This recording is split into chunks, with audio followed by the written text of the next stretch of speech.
Voilà, donc nous allons démarrer la conférence. Alors, je vais présenter rapidement Frank Vrancken pour ceux qui ne le connaissent pas encore. Alors, Frank, il est passionné par les marchés financiers. Il a débuté sa carrière en 1992.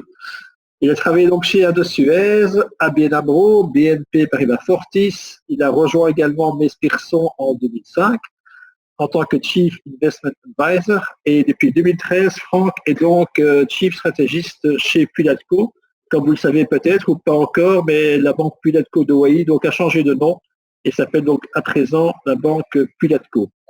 Alors, le thème d'aujourd'hui, c'est le monde financier post-Covid 2019, que faire? Donc, je vais céder la parole à Frank Vrancken et Pierre Moquet donc va démarrer la vidéo pour la conférence.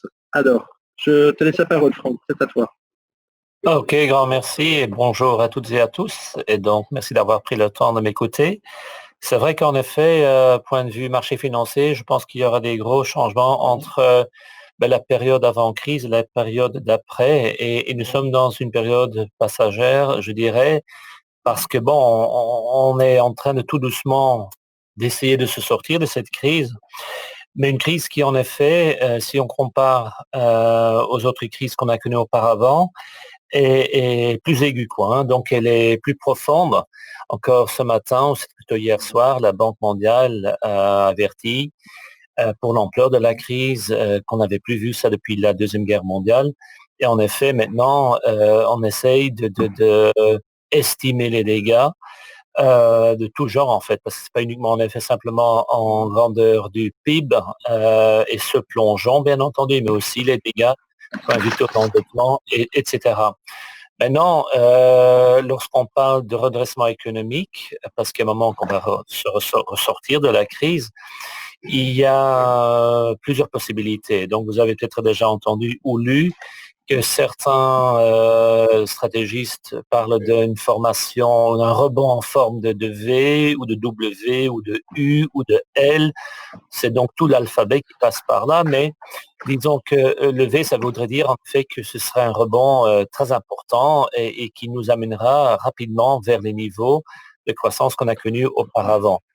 C'est assez douteux en fait. Notre vue, c'est qu'on sera plutôt en forme de U et qu'il faudra prendre du temps. Pour la simple raison que même si les chiffres du chômage le vendredi passé ont positivement surpris aux États-Unis, on est passé dans l'espace de quelques mois de à peine 4% de taux de chômage aux US à quasi 19 pour revenir. Le 19 dont je parle, c'est le chiffre qui a été estimé parce qu'il y avait bon nombre de personnes qui n'étaient pas comptées, vers 13 quelque chose. Et encore, c'est très difficile de vraiment appréhender les chiffres exacts selon le Bureau of Labor Statistics, donc le bureau aux États-Unis qui fait le compte. Mais aujourd'hui, il est clair qu'en effet, on va avoir davantage de chômage un peu partout. Et si on parle de chômage, ça veut dire qu'on va parler aussi de diminution de consommation. Et donc, je pense qu'il faut, donc, essayer de estimer la forme du rebond. Il faut avoir une idée sur le chômage et la consommation. Puis aussi, bien entendu, il y a les aspects du commerce international. Parce que vous savez qu'avec la crise, on a mis le doigt sur certaines faiblesses, à savoir en effet les procédures, ce qu'on appelle en anglais just in time, et donc la livraison de biens via des chaînes de production just in time, qui ont eu quand même pas mal de problèmes, puisque en effet, si on clôture certaines économies, on va avoir un impact direct sur cette livraison et que clairement, on parle aujourd'hui à nouveau de ce qu'on appelle en anglais reshoring, de ramener des processus ou des procès de production vers le pays domestique. Et donc, ça, c'est le fameux reshoring donc qu'on entend parfois parler. Et puis, bien entendu, l'incertitude pour le futur parce que tout tourne autour du vaccin. Et le vaccin, c'est la course, bien entendu, parmi les différents laboratoires pharmaceutiques pour y arriver. Mais bon, les plus grands optimistes parlent de l'automne, les réalistes parlent de janvier-février, et les pessimistes parlent de l'été 2021 avant qu'on ait un vaccin. Et c'est vrai que tant qu'il n'y a pas le vaccin, ça aurait quand même des incidences importantes sur, je dirais, le rebond économique qu'on espère aura lieu. Bien entendu, maintenant, en fait, ce qui est très important de situer, bien situer, c'est l'aspect de l'aide qu'on a pu voir via les banques centrales ou via les instances publiques. Et donc, ça fait, je dirais, la grosse différence avec d'autres crises qu'on avait vues, c'est que d'emblée, toutes les banques centrales et les gouvernements ont jeté tout ce qu'ils avaient vers l'économie pour la sauvegarder d'une dépression, quoi. Et donc, ce qu'on constate aujourd'hui, c'est que l'assouplissement quantitatif est extrême. Ça va pour vous dire que le fameux QE, l'assouplissement quantitatif, donc en anglais, quantitative easing, que applique la Federal Reserve, est plus grand que si on allait simplement additionner tous les tailles des précédentes exercices d'assouplissement quantitatif aux États-Unis. Donc, c'est quand même très, très grand. Et donc, on voit qu'il y a un gonflement gigantesque des bilans des banques centrales de part et d'autre de l'océan Atlantique, parce que nous aussi, en Europe, on y participe. Et donc, je pense que c'est important, c'est un afflux de liquidités massif. Et donc, je pense que, clairement, dans mon exposé, c'est, je dirais, le point essentiel. C'est cette masse d'argent, une masse de liquidités qui est injectée et qui, en effet, sert bien les différentes instances publiques, puisque, par exemple, aux États-Unis, la Federal Reserve achète des sommes gigantesques de treasuries. Donc, et ça, c'est dans le marché primaire. Donc, on peut quand même parler d'une monétisation de la dette, même si c'est un peu un tabou de le citer dans des publications ou que lorsqu'ils sont interrogés, les gouverneurs des banques centrales disent non, non, non, ce n'est pas en effet la monétisation de la dette. Si, je pense que la réponse est oui. Certainement, si on voit les tailles des achats, et donc aujourd'hui, on sait qu'il y a des milliards, 1000 milliards de titres qui sont émis et qui sont rachetés par la Federal Reserve.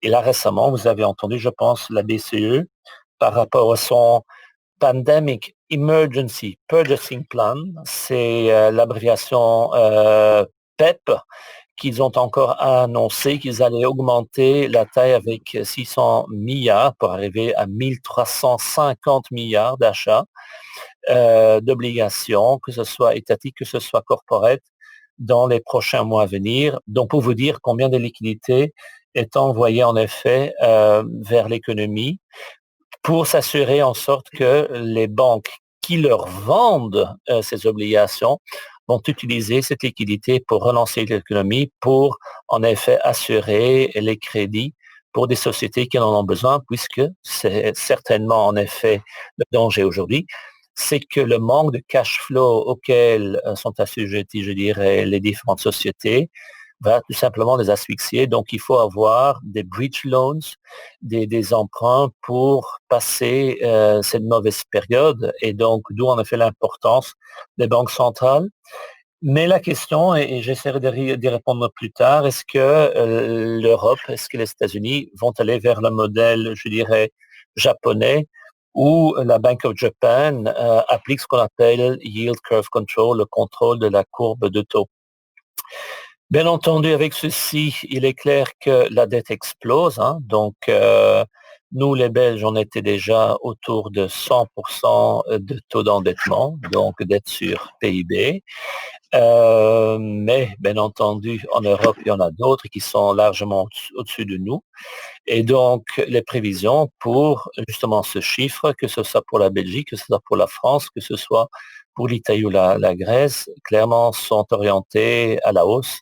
Et donc, le saut auquel on va assister va être assez faramineux. Donc, on parle aujourd'hui, et donc, bien entendu, toutes les opinions sont dans le marché, mais que la dette sur PIB pour l'Italie pourrait passer à 155 ou à 170%. Et donc, on est aujourd'hui autour de 135, 140. Et bien entendu, les déficits sur base annualisée, donc du budget aujourd'hui, sont bien plus larges, ce que, bien entendu, les critères de Maastricht auraient voulu en effet appliquer. Et donc, on a clairement en effet un problème de dette, mais on n'ose pas trop y parler, sauf ce matin, peut-être vous l'avez vu, mais donc je ne sais pas si ça a été repris aussi dans l'écho de la bourse, mais dans le journal financier flamand Le Tête, il y a clairement en effet le gouverneur de la Banque nationale de Belgique qui se dit être inquiet par ce qui se passe, parce qu'aujourd'hui, il est bon temps pour les politiciens de dire oui, oui, il y aura encore d'autres programmes d'aide qu'on va lancer. Et donc, à nouveau, la grande question, c'est est-ce qu'en effet, on va pouvoir soutenir, supporter toutes ces dettes?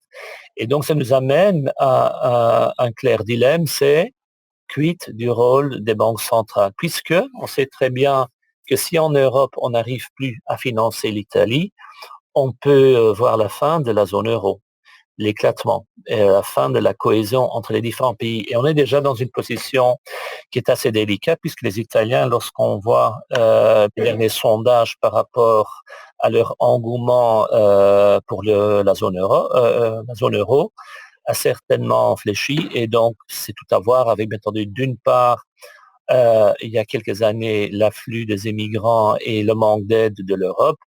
Et puis par après, avec cette crise du coronavirus, qu'ils n'ont pas vraiment eu beaucoup d'aide des autres pays. Et aujourd'hui, ils voient encore qu'en effet, la Suisse ou l'Autriche sont en train d'ouvrir leurs frontières avec l'Allemagne, mais les gardent bien fermées avec l'Italie. Donc, il y a clairement ce côté-là, pas mal de colère. Et donc, je pense que Lagarde et Frau Merkel récemment l'ont bien compris qu'il fallait faire quelque chose, d'où bien entendu le Recovery Plan, le plan de aide à l'Europe, où pour la première fois, je souligne, pour la première fois, on va avoir en effet une émission d'obligations pan-européennes émises par la Commission même. Et donc, c'est un effort en commun, ça veut dire que clairement, on a des obligations qui vont être utilisées, donc dont la recette va être utilisée pour les pays du Sud, mais qui sera payée pour une grosse partie par l'Allemagne.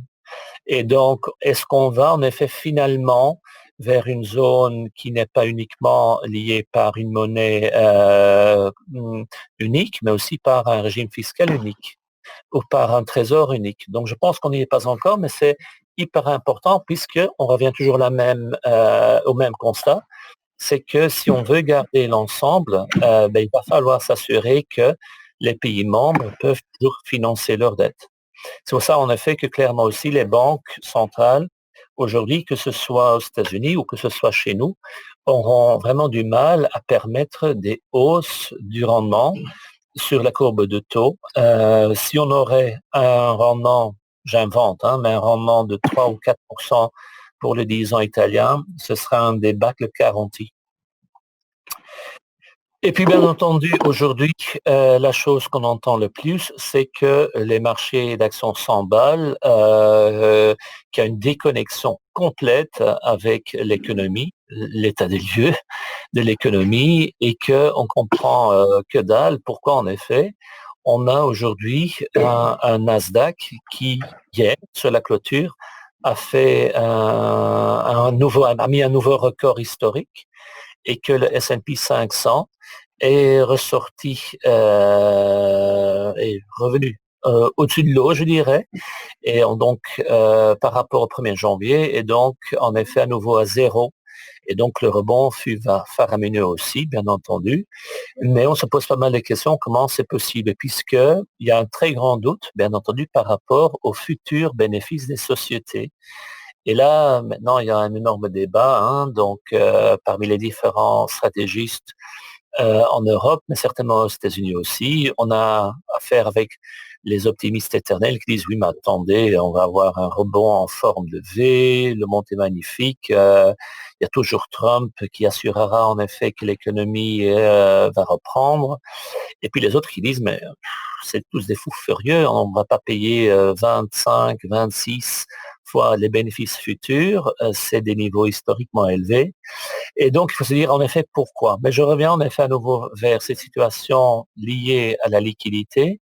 Et donc, il y a plusieurs abréviations en fait en anglais qui viennent à l'esprit. Et la première, c'est Tina. Et Tina, c'est pas une belle fille qui est une collègue à moi, mais c'est There is no alternative. Il n'y a pas d'alternative. Et donc, there is no alternative, ça veut dire en effet qu'aujourd'hui, Et je vous rappelle que sur les comptes d'épargne, les comptes à vue en Belgique, on a pour l'instant 280 milliards d'euros qui sont garés. Qu'en effet, les gens se disent, mais qu'est-ce que je dois faire avec cet argent? C'est que le monde va pas du tout pour le mieux, mais n'empêche que j'ai quand même toutes ces liquidités-là. Or, les obligations sont à zéro. C'est pas trop folichon, ça donne pas envie de les acheter. Et donc, que faut-il faire? Et donc, que ce soit chez nous, que ce soit ailleurs, donc cette liquidité s'oriente à nouveau vers la bourse. Et puis, il y a une autre abréviation, c'est FOMO, FOMO, et ça veut dire Fear of Missing Out, la peur de louper le coche. Et donc, en effet, ce qu'on a vu lorsque le rebond a commencé à prendre un peu plus de momentum, c'est que il faut distinguer différentes sortes d'investisseurs, surtout du côté américain. Et donc, aujourd'hui, beaucoup d'investisseurs, je dirais, ont complètement automatisé leur programme d'investissement. Ça veut dire que ça fonctionne pas mal via des algorithmes. Et donc, on va analyser toutes les données qui sortent, que ce soit en texte, que ce soit en chiffres. On va certainement aussi regarder ce que fait la volatilité. Et donc, lorsque la volatilité a touché une pointe, a commencé à tomber, les premiers acheteurs sont tout simplement les machines. Et donc, c'est les machines qui sont programmées pour acheter lorsque la volatilité baisse et lorsqu'ils voient qu'en effet, il y a la liquidité qui rentre dans le marché. Le deuxième, c'est des hedge funds qui suivent un modèle qui s'appelle CTA. Alors, pour ne pas aller trop en détail, mais c'est des hedge funds aussi qui jouent avant tout et quasi uniquement sur des options et sur des futurs, des marchés à terme, des contrats à terme. C'est là aussi, en effet, qu'on trouve énormément de liquidités. Et donc, c'est les premiers à être revenus dans le marché. Et aujourd'hui, ce qu'on constate, c'est que les institutionnels et les investisseurs de retail, le petit porteur, les petits investisseurs, se disent, mais bon sang, qu'est-ce qui se passe? Je ne vais pas rester ici à ne rien faire. Donc, je vais quand même aussi un peu regarder. Et il y a quand même aussi un nombre qui re-rentrait, en effet, mi-mars, tout doucement. Et puis, fil en aiguille, ça a augmenté les flux. Et sans trop se poser des questions, se dire, oui, il faut quand même que j'ai au moins un orteil dans l'eau, que j'ai une position. Maintenant, bien entendu, on sait que les bourses courent toujours de l'avant, mais il faut se dire, bien entendu, combien est-ce que je veux, combien en fait je veux payer pour les bourses, combien de fois est-ce que je veux payer les futurs bénéfices. Et donc pour Wall Street, ça c'est justement la grande question. Est-ce qu'on aura d'ici un an, d'ici 2 ans, à nouveau 150 ou 170 dollars pour le S&P 500? C'est ça le grand énigme, mais selon justement cette approche-là, on va se dire, est-ce que je paye 20 fois le bénéfice? Est-ce que je paye 26 fois le bénéfice? Il faut savoir qu'en effet, à travers le temps, les futurs bénéfices, donc les futurs pays, on a en fait les rapports cours-bénéfice, c'est le price earnings en anglais. Ben, on a le price earnings qui prend les bénéfices des derniers 12 mois, et ça, il y a un autre qui regarde vers de l'avant qui prend les prochains 12 mois, qui l'estime. Ça, c'est le forward price earnings. Et celui-là, à travers le temps, pour l'S&P 500, lorsqu'on est au-delà de 20, au-delà de 22, ça commence à être sérieusement cher. Et donc, pour vous dire, on est bien au-dessus de ce niveau à l'heure actuelle. Maintenant, est-ce que vous avez constaté aussi, je l'ai déjà dit, lorsque vous voyez que le Nasdaq a déjà à nouveau retrouvé un cours historiquement élevé, là derrière, bien entendu, on a un style d'investissement qui sort vainqueur cette année-ci. Hein. Et donc, c'est bien entendu la technologie. Et donc, la technologie est le grand gagnant, en effet, de cette année-ci. Et donc, on voit qu'il y a des titres comme Netflix ou que Amazon, ça flambe.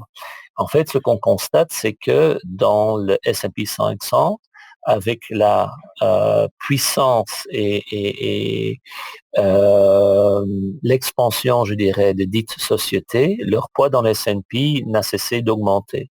Et donc, on est aujourd'hui au-delà d'un quart, tout ce qui est technologique dans le S&P, avec avant tout quelques sociétés, pas plus qu'une main, voire 2 mains, qui mènent la danse et qui tirent l'indice vers le haut. Donc, bien entendu, on pense à Amazon, Apple, Facebook, Netflix, Microsoft, etc. Mais si on aurait simplement investi dans ces titres-là et rien d'autre, On aura fait fortune, quoi. Donc, c'était assez fulgurant leur progression. Et donc, en effet, là derrière, l'idée est clairement que les tendances qu'on connaissait déjà avant la crise vont être renforcées après la crise. Et je suis sûr, bien entendu, que vous aussi, vous avez commandé de quoi manger via l'Internet. Vous avez commandé des plats auprès des restaurants qui vous étaient livrés à domicile. Vous avez peut-être en effet commandé via Netflix des feuilletons, que sais-je.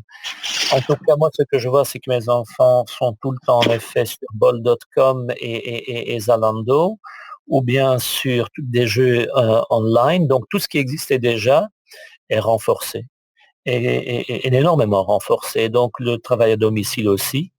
J'en ai plusieurs qui sont toujours à domicile d'ailleurs ici devant mes yeux. Donc, on va avoir parmi pas mal de sociétés tout simplement un système qui mènera à ce que, je sais pas, 30%, 40%, 20% des effectifs seront en moyenne toujours à domicile. Et donc là aussi, on peut se dire, tiens, quid des bureaux à Bruxelles, quid des bureaux dans les capitales européennes? Est-ce qu'il va falloir avoir encore autant de mètres carrés? Bien entendu, il va falloir instaurer de la distance entre les collègues, mais est-ce qu'il faudra encore avoir 5 étages ou est-ce qu'on peut se contenter de 4? Donc vous voyez en effet qu'il y a plusieurs choses qui ont certainement été boostées et qui à long terme, bien entendu, le seront encore, avec bien entendu une conséquence majeure, c'est que ces titres sont la plupart du temps américains parce qu'on a très peu de technologiques en Europe par rapport aux États-Unis. Et donc, la poussée des bourses américaines est avant tout liée à cela. C'est un phénomène quasi strictement américain, sauf que on en a encore aussi un peu en Asie. Et c'est pas des petits, hein. Vous avez déjà entendu parler d'Alibaba ou de Tencent ou de Baidu ou de JD. Et donc, on a en fait un monde qui prend des technologies ici en deux. C'est d'une part américain, c'est d'autre part chinois, avant tout chinois. Et avec bien entendu une guerre commerciale aussi entre ces deux puissances, puisque les Américains trouvent que les Chinois dupliquent, copient trop leur technologie et qu'ils ne voudraient pas en effet que les Chinois deviennent les leaders dans certains segments.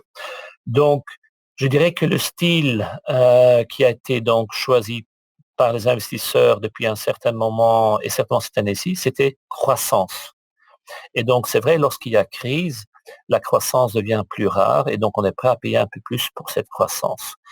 Maintenant, récemment, et le vendredi passé, mais aussi les dernières semaines, la masse de liquidité s'est dit, croissance, ça commence à être farouchement cher, très cher. Peut-être il faudrait que je cherche les titres qui sont restés en arrière. Fallait pas chercher loin, hein. Donc, tout ce qui est société aérienne, croisière, etc., clairement était à la cave et maintenant connaissent un rebond. Aussi les banques puisqu'on se dit, tiens, voilà, peut-être dans la zone euro, avec le plan Merkel-Macron, est-ce qu'il ne faut peut-être pas diminuer un peu la prime de risque? Est-ce qu'on peut aller sur, en effet, les banques? Puis, bien entendu, aussi, ce qui a joué en faveur des actions, c'est cette idée d'avoir, pendant encore très longtemps, des taux extrêmement bas. Et ça veut dire, en effet, que lorsqu'on a des taux extrêmement bas pendant très longtemps, que les systèmes de valorisation sont fortement impactés. Vous savez que les analystes dans les actions, la première manière de analyser des actions, c'est ce qu'on appelle le discounted cash flow. Et donc le DCF. Le DCF, on le lit parfois en effet dans les journaux financiers, qu'un année s'est dit, selon mon modèle DCF, je trouve une valorisation de autant pour action XYZ.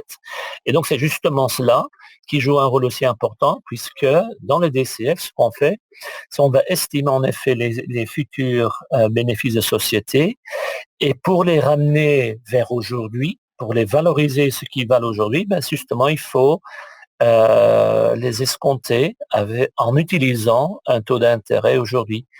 Et c'est là où justement, si vous allez regarder, voir des similitudes entre d'une part, la situation en 2000, souvenez-vous, on a eu la bulle TMT, technologie, médias, télécom. Le rapport entre le Nasdaq et le Dow Jones, donc l'un divisé par l'autre, a atteint des niveaux records, ce ratio. Et donc aujourd'hui, on y est à nouveau sur ces niveaux extrêmes. La grosse différence, c'est qu'en 2000, on avait des taux 10 ans sur les États-Unis qui frôlaient 5,5% autour. Aujourd'hui, on est en dessous de 1%. Ça veut dire qu'en effet, tous ces futurs bénéfices qu'on pense pouvoir obtenir en investissant en Amazon, en Netflix, etc., aujourd'hui, on va les escompter avec des taux d'intérêt nettement moins pénalisants. Et donc, bien entendu, le DCF est extrêmement favorable pour les actions avec une croissance future, parce que c'est des actions qu'on appelle à duration longue. Il y a beaucoup de futures croissances, donc beaucoup de futurs bénéfices, mais si ces bénéfices sont moins pénalisés en les escomptant, en les ramenant vers aujourd'hui, bien entendu, ça les sert, ça, c'est un point positif. Et en fait, par rapport à ça, il faut se dire que donc, quelque part, c'est grâce aux banques centrales qu'on a des taux extrêmement bas. Ce sera grâce aux banques centrales qu'on gardera ou qu'on devrait garder en effet des rendements obligataires plutôt bas, que donc, quelque part, on peut dire que, bien entendu, la valorisation, l'exercice du DCF est quelque part biaisé et truqué. Et que, bien entendu, s'il n'y avait pas des niveaux extrêmement bas de taux, on n'aurait pas les niveaux d'action qu'on connaît aujourd'hui. Et donc, deux choses stimulent en continu les bourses. C'est donc l'énorme masse de liquidités qui déferlent sur les marchés et c'est les taux extrêmement bas. Et en effet, ça n'a plus rien à voir avec l'économie, avec la croissance sous-jacente, même si on parle de rebond en forme de V, en U, que sais-je. Je pense qu'en effet, ça joue un rôle hyper important. Maintenant, bien entendu, c'est une année tout à fait atypique. 2020, on va s'en souvenir, je pense, le virus, mais aussi, ne l'oubliez pas, en novembre, on a les élections présidentielles aux États-Unis. Et donc, forcément, c'est quelque chose qui risque de complètement changer la donne. Parce qu'on a deux candidats qui ont des vues macroéconomiques tout à fait différentes.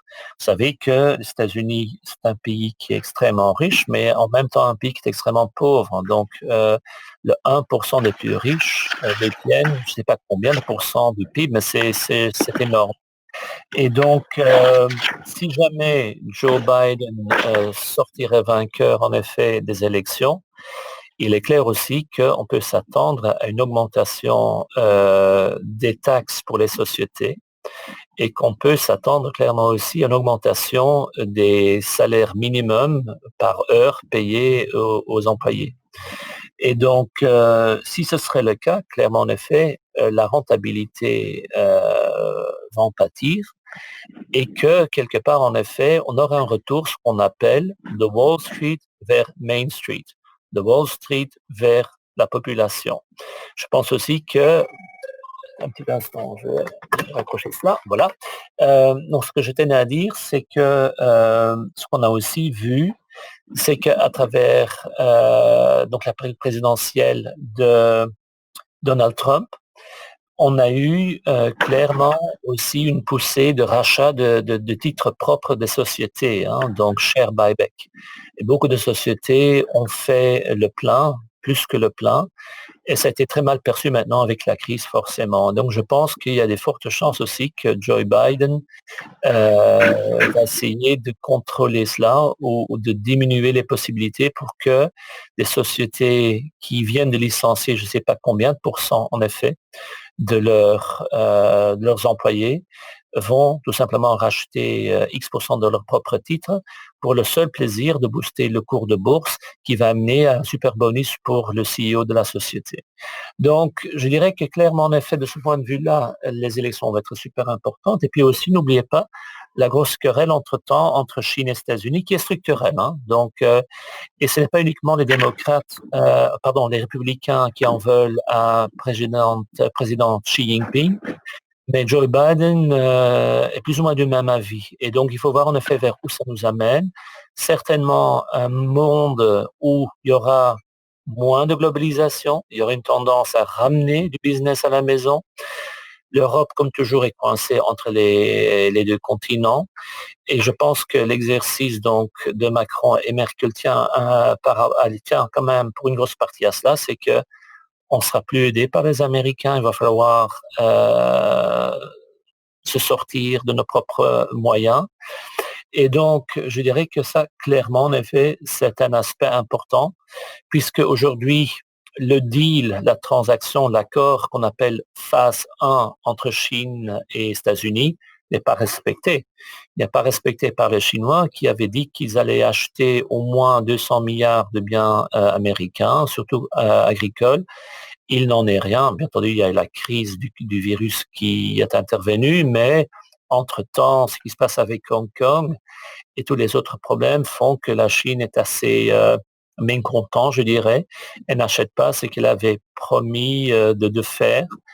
Et bien entendu, c'est pas du genre à motiver, comment dirais-je, le président Trump à peser ses mots, quoi. Hein. Donc, c'est assez structurel, mais donc va falloir faire attention que cette guerre froide ne dérape pas trop, parce que bien entendu, là aussi, il y aura des incidences sur le CAPEX, donc les investissements des sociétés américaines en dehors des États-Unis, mais même aussi à domicile aussi.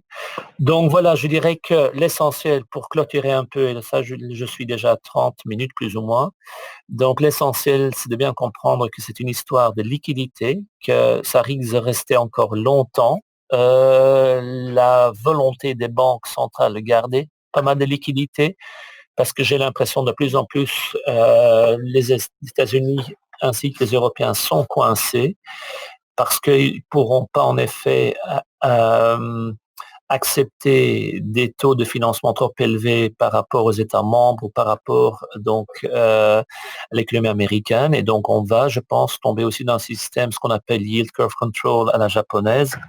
Mais ça fera qu'en sorte, on restera sur des niveaux relativement bas pendant encore plusieurs années pour les taux, sauf si l'inflation revienne, sauf s'il y a crise de confiance dans le système, qu'on peut certainement pas exclure.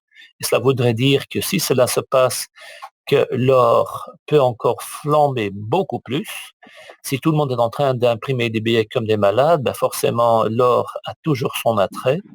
Et donc, faut rester bien alerte par rapport à tous ces développements, je dirais. Et avec ceci, je vais arrêter et vous laisser la possibilité de poser des questions s'il y en a. Merci Franck, c'était très intéressant comme intervention. On a différentes mains levées et donc on va commencer peut-être par Cécile Moreau. Oui.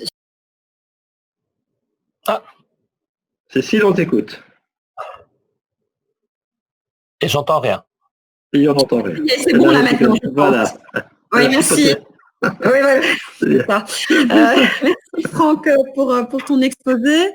Je sais que tu as un dada en particulier qui sont les CIR, les sociétés immobilières réglementées, pas oublié.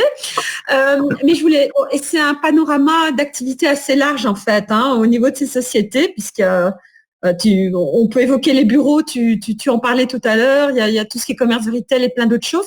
Je voulais savoir un petit peu comment tu voyais ce secteur qui est générateur de dividendes par essence, hein, en général. Je voulais voir un peu quelle était ta vision de ce secteur d'investissement à ton niveau. Oui, d'accord. Ben, merci pour la question. C'est vrai que ça reste mon dada, clairement, en effet, et je suis toujours très passionné par tout ce qui est, en effet, l'immobilier papier, je dirais. Mais c'est vrai que, bon, il y a des sous-secteurs qui sont, je dirais, touchés d'une façon soit très négative, soit très positive. Et donc, ceux qui ont été le plus touchés, forcément, c'était ceux qui ont subi la fermeture de l'économie en direct. Et donc, tout ce qui est commerce, clairement, les boutiques centre-ville, mais aussi souvent les parcs de retail et autres. Et donc là, clairement, ces propriétaires doivent, et l'ont déjà partiellement fait, hein, se mettre à table avec les locataires pour convenir un accord. Et là, c'est vraiment du cas par cas parce que des grosses sociétés qui sont locataires auprès de ces CIR, je pense à Zara ou je pense à H&M, etc., essayent d'en profiter pour leur tordre la main, pour dire, écoutez, à partir de maintenant, c'est des autres niveaux, etc. Donc, c'est assez délicat. Hein. Donc, c'est vraiment du cas par cas. En général, je dirais que vu en effet la glissade auquel on a assisté sur ce type-là de société immobilière réglementée en Belgique, que tout est dans le prix, ou quasi tout est dans le prix à l'heure actuelle. Parce que si je fais, en fait, ce que je vais vous dire, et à toi Cécile, c'est qu'on a pris contact avec tous les managers de chaque CIR pour essayer de bien sentir ce qui se passe. Et donc, on a bien compris, et là-dessus, on a nous-mêmes, en effet, développé des approches dites catastrophes pour dire, on va perdre pas 1 mois et demi, mais on va perdre 3 mois de loyer. Et on va réduire le taux d'occupation de 5 à 10%, des choses assez extrêmes. Et donc, calculer en effet les bénéfices et calculer les dividendes qui en sortiraient. Parce que vous savez en effet que les CIR doivent payer un minimum de 80% de leurs bénéfices nets par action. Et là, on arrive quand même encore pour différentes sociétés sur des rendements dividendaires qui sont élevés. Donc, je pense que sur ces niveaux-ci, on a vu quasi le pire. Ça ne veut pas dire que à partir de ces niveaux, ça va aller pour le mieux. C'est vrai que les marchés financiers sont des vases communicants. Et c'est vrai qu'en dehors de la Belgique, on a des gros monstres style Klépierre, Unibail-Rodamco, etc., où il y a quand même encore pas mal de potentiel fracas. Hein. Donc, on a eu le choc. Et par après, ce qu'on va voir, c'est que certains joueurs, pas toujours pour autant cotés en bourse, mais certains joueurs sont quand même encore amenés à vendre des actifs parce qu'ils ont en risque de cash flow. Et donc, je m'attends toujours quand même, parce qu'il y a très peu de transactions, et c'est les transactions qui vont déterminer la valorisation d'une société. Et donc, pour l'instant, je reste prudent, mais néanmoins convaincu de la qualité de la plupart des titres en Belgique. Puis, il y a un autre secteur qui est complètement de l'autre côté de ceux qui sont impactés, à savoir positivement, c'est la logistique. La logistique belge, ou surtout les sociétés qui sont dans la logistique en Belgique, on peut vraiment dire que c'est le fleuron. Hein. Donc, aujourd'hui, avec tout le commerce online, les Zalando et les Bol.com se battent pour avoir des mètres carrés en plus, pour pouvoir stocker. Et un VDP ou un Montea, ils ont vraiment le vent en poupe, il n'y a aucun problème. Il pourrait avoir peut-être un ou un autre joueur locataire chez eux qui n'est pas dans le e-commerce qui aurait certains problèmes, mais je ne vois pas du tout le danger pour ces sociétés-là. D'ailleurs, on est déjà de retour sur des niveaux d'avant la crise quasi. Et puis, entre tout cela, on a les seigneuries. Là, je dois quand même dire qu'il n'y avait que 17% des seigneuries en Belgique qui est touchées par des morts en interne entre les murs, donc des dites seigneuries. 83% n'ont pas été touchés et que la liste d'attente est toujours longue. Hein. Ça ne veut pas dire qu'aujourd'hui, on peut mettre une croix sur ce modèle de fonctionnement. Il faut savoir aussi que à travers le temps, l'âge moyen des personnes qui rentrent dans la seigneurie est de plus en plus élevé puisqu'on attend malheureusement quasi le moment où, pour papa, au moment ça va plus du tout, quoi, et qu'il faut en effet essayer de les caser, pour dire ainsi. Donc, je ne vois pas de problème. Il y a aussi un retour en puissance pour ces titres-là. Et puis, il y a les bureaux. Et les bureaux, ça, c'est une question ouverte. Hein. Donc, ça va dépendre de leur emplacement. Est-ce que c'est centre-ville? Est-ce que c'est périphérie? Si c'est centre-ville, est-ce que les gens ont toujours peur de prendre les transports en commun pour y aller?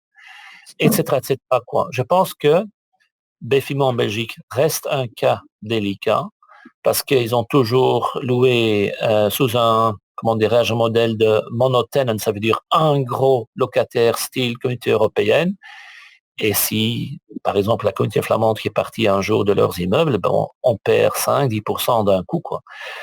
L'un dans l'autre, pour conclure sur cette question, parce que je pourrais en parler pendant très longtemps, tu le sais très bien, oui. Mais je dirais que on va rester sur des rendements dividendaires très attrayants, que leur modèle n'est pas mis en danger d'un point de vue systématique, structurel, et que si on va vouloir battre en effet l'inflation et avoir quand même un rendement qui protège son pouvoir d'achat, il faut en tenir compte. Je reste convaincu. Ok, merci. Je t'en prie. Merci. Une autre question pour Frank Vrancken?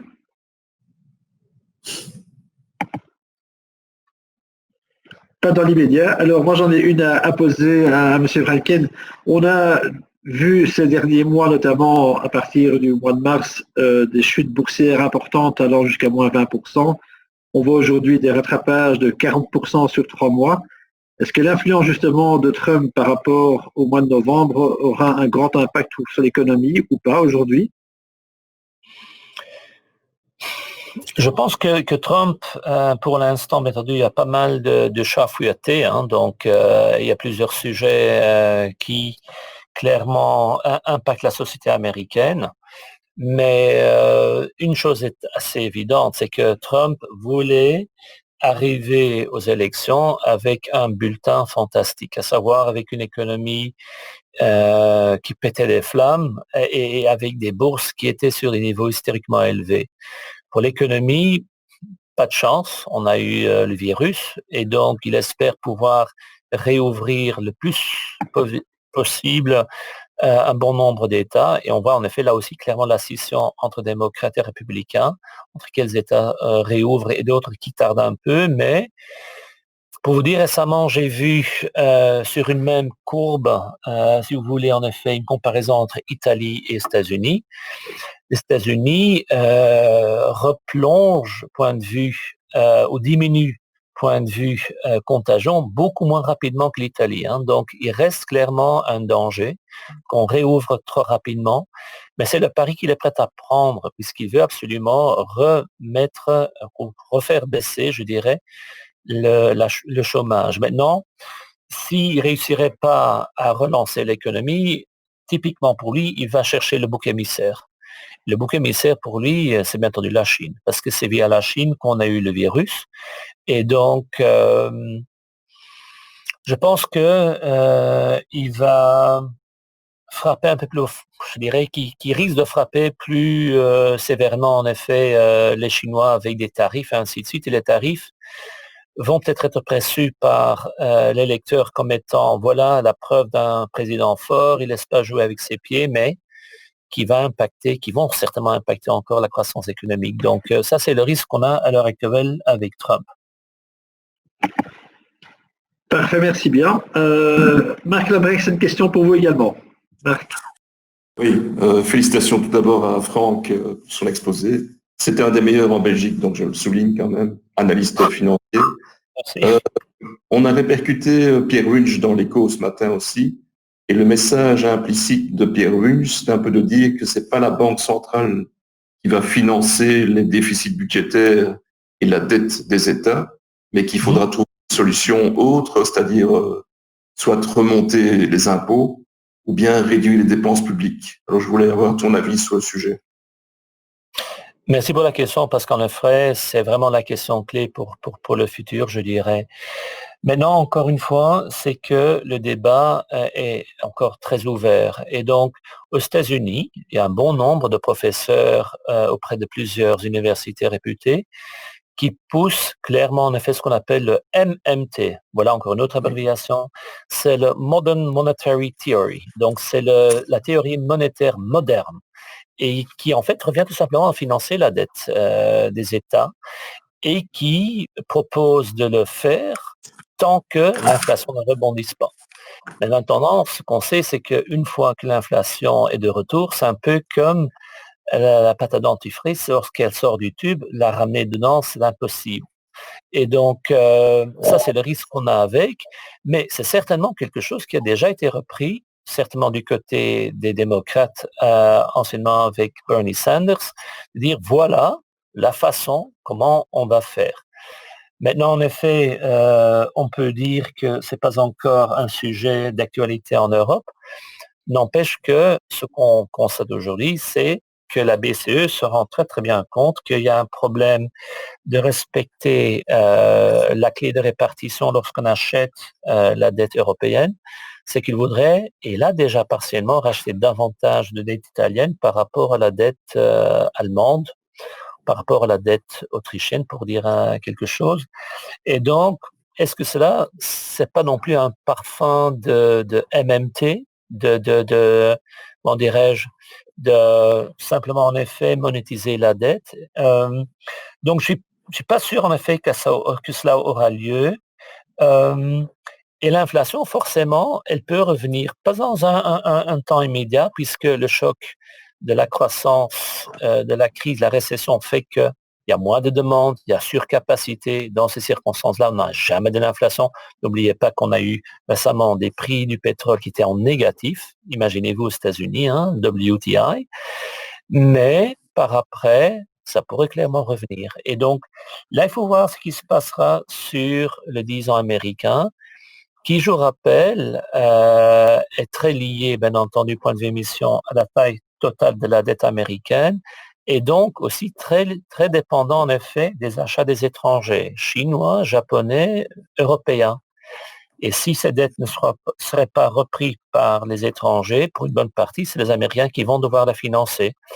Et on aura un replay, quelque chose qu'on avait vu en Belgique dans les années 80, ce qu'on appelle crowding out. Ça veut dire que le fait qu'il y a autant de dettes qui vont être financées par les épargnants, la dette locale étatique, qu'il ne reste plus de moyens pour financer autre chose. Donc, quand même délicat, mais je trouve en effet clairement qu'on doit s'attendre un peu de tout, la hausse des impôts. Je ne vais pas vous la montrer, mais à 2 mètres de moi, j'ai une brique de 360 pages et c'est en fait le rapport du Conseil de la haute finance qui a passé en revue toutes les possibilités. Et une chose à laquelle elle songe, c'est ou qu'elle propose pour abaisser la taxe sur l'emploi, de augmenter la taxe sur l'immobilier. Et là, on parle immobilier brique, parce que c'est vrai qu'on ne peut pas prendre ces appartements ou ces maisons, les flanquer dans un sac à dos et s'en aller.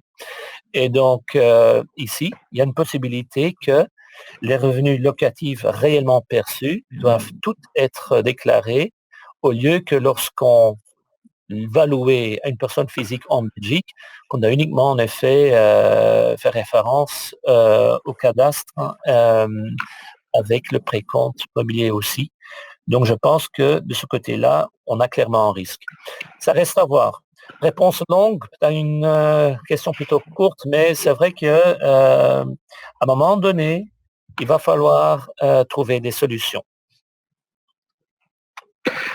Voilà, on peut, je pense, applaudir Franck pour sa présentation. Merci à vous. Merci Franck. On se reverra très certainement à la rentrée. Je pense qu'il y aura encore de grandes nouveautés qui vont arriver sur les marchés financiers et en politique étrangère également. Et donc là, on suivra ça de très très près aussi chez Ecofin. Un grand merci à vous tous pour avoir participé à notre Ecofin web. Voilà. Restez en bonne santé. Soignez-vous. Très bien, vous aussi, vous tous également. Donc nous, prochain rendez-vous, c'est jeudi et n'hésitez pas à aller voir le site internet pour nos conférences. On aura notamment donc Jacques Attali, Bruno Coleman, Bernard Keppen et Maître Absrift et bien d'autres encore avec nous dans le courant du mois de juin. Voilà, un tout grand merci Au revoir. et très belle journée à vous tous. Au revoir. Merci. Au revoir.